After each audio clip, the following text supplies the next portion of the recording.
The heroic story of the Institute of History and Philology.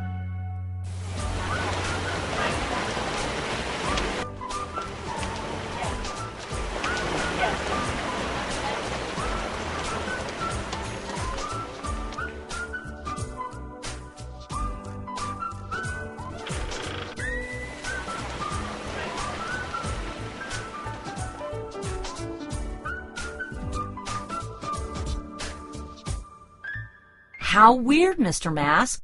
Why is today such a busy day? Oh, I know. Today is the house opening of Academia Sinica, and it's also the 80th anniversary of the Institute of History and Philology. No wonder we have so many celebration activities today. Hasn't it been 80 years since the Institute of History and Philology was established? Yep, how fast time flies. It is indeed not easy for IHP to go through these days. Yeah, so at the beginning, how was the IHP established? And how did it survive for such a long time? So about the start of IHP, I have heard some senior fellows of IHP talking about it. In 1928, 复4年 proposed establishing the Institute of History and Philology to Cai Yuanpei. After Mr. Cai's approval, the preparatory office was initially housed at the Sun Yat-sen University campus in Canton. After formal foundation, the institute was then moved to Boyuan in Canton. Following the research spirit advocated by 复4年, seeking out materials from the highest heavens above to the deepest earth below, all fellows were actively engaged in collecting assorted materials for researching and publishing the study results. In the next year, the institute was moved again to the Jingxin Garden in Beihai, Beijing, because of its comfortable study environment and convenient access to research materials. By then, there were 3 departments in the institute, including history, linguistics, and archaeology. However, life can be unpredictable. 2 years later, because of the invasion of Japan, the political situation in North China became more and more tense. In 1933, most fellows migrated to Xiaowanliutang at Caojiadu in Shanghai.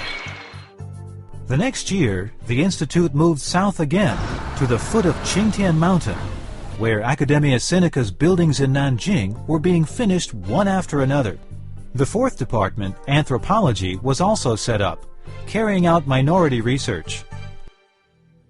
Between 1928 and 1937, the institute conducted 15 archaeological excavations. During the 13th excavation of the so-called YH-127 Oracle Bone Script Pit, amazingly, Shang Dynasty artifacts were discovered.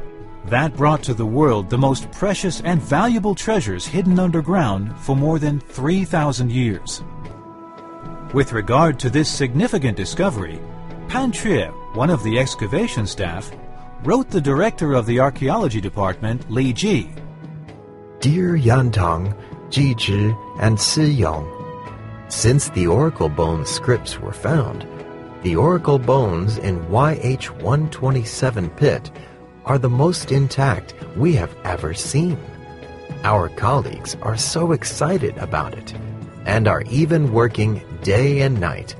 Although I did not participate in the excavation, I was also enthralled and couldn't fall asleep for 2 days. We were also excavated from the Yin ruins by the senior IHP fellows and joined the IHP family after that. Unfortunately, because of the war with Japan afterwards, the excavation of the Yin ruins was compelled to stop. Our wandering journey with IHP began from that point forward. In 1937, the Marco Polo Bridge incident sparked the start of the Sino-Japanese War, which lasted for 8 years. Because the Japanese army marched into Shanghai, the IHP fellows had to withdraw to Changsha in Hunan province. Soon afterwards, the Japanese army kept on approaching. The IHP fellows were forced to move again to West China and finally arrived at Kunming in Yunnan province. They rented 2 places in Tuodong Road and Dianhua Alley and kept on doing research. However, the Japanese did not stop their bombing attacks. At that time, the aircraft frequently bombed, followed by air attack sirens. Therefore, the researchers often had to hide. Oh no, Chen Yingke has an eyesight problem.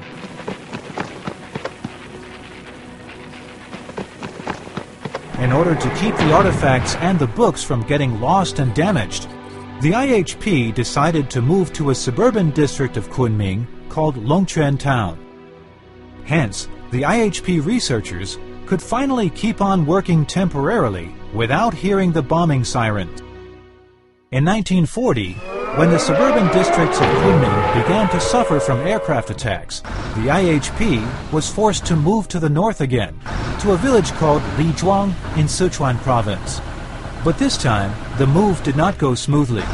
While arriving in Yilong, one of the trucks overturned and broke into 2 pieces. Another accident caused even more serious damage. As they arrived in Yibin, a barge tipped upside down. Unfortunately, all the cases with artifacts on board were falling into the water, and the only thing they could do was to rescue the artifacts immediately. After so many unexpected events and unpleasant accidents, IHP finally arrived at Lizhuang and settled down in Zhang Courtyard in Banli Valley.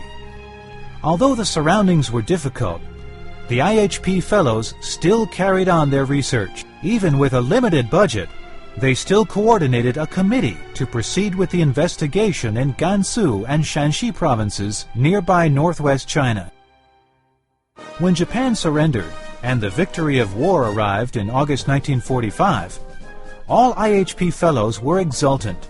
They held a joyful celebration parade, and even Fu Sinian couldn't have been happier at that moment. 1 year later, when ready for demobilization and to return home, the IHP fellows set up a stele to memorialize their drifting days during the war, in which they were only able to continue their research work with the assistance of local residents. In a delightful mood, the IHP fellows finally left Lizhuang, where they had lived for 5 years, and started on their way home. After 8 crucial years, the IHP finally moved back to Nanjing. The Institute Director Fu Sinian held a banquet for all the fellows to celebrate. At this important moment, I want to celebrate everyone's safe homecoming. In the meantime, all the painstaking and hard work in the past is to the end. From now on, we shall never be moving again. Just when all the fellows thought they could finally settle down for good, 2 years later, the war against the communists began to shift, and the situation was rapidly changing for the worse. In late 1948 and early 1949, the government dispatched 2 warships to help the IHP freight all the books and artifacts to Taiwan. In the beginning, the IHP settled down in Yangmei. However, the rented storehouse was cramped, lousy, and in a noisy neighborhood. In 1954, the IHP was finally moved to Nangang, where we are still currently located. There, the IHP fellows could eventually carry out their research work without being interrupted. Mr. Mask, the whole story sounds really touching and shows those years in the past were truly difficult and demanded great fortitude. Indeed. After frequently relocating, we can gratefully see the IHP has survived the hardship of the war and is standing here today.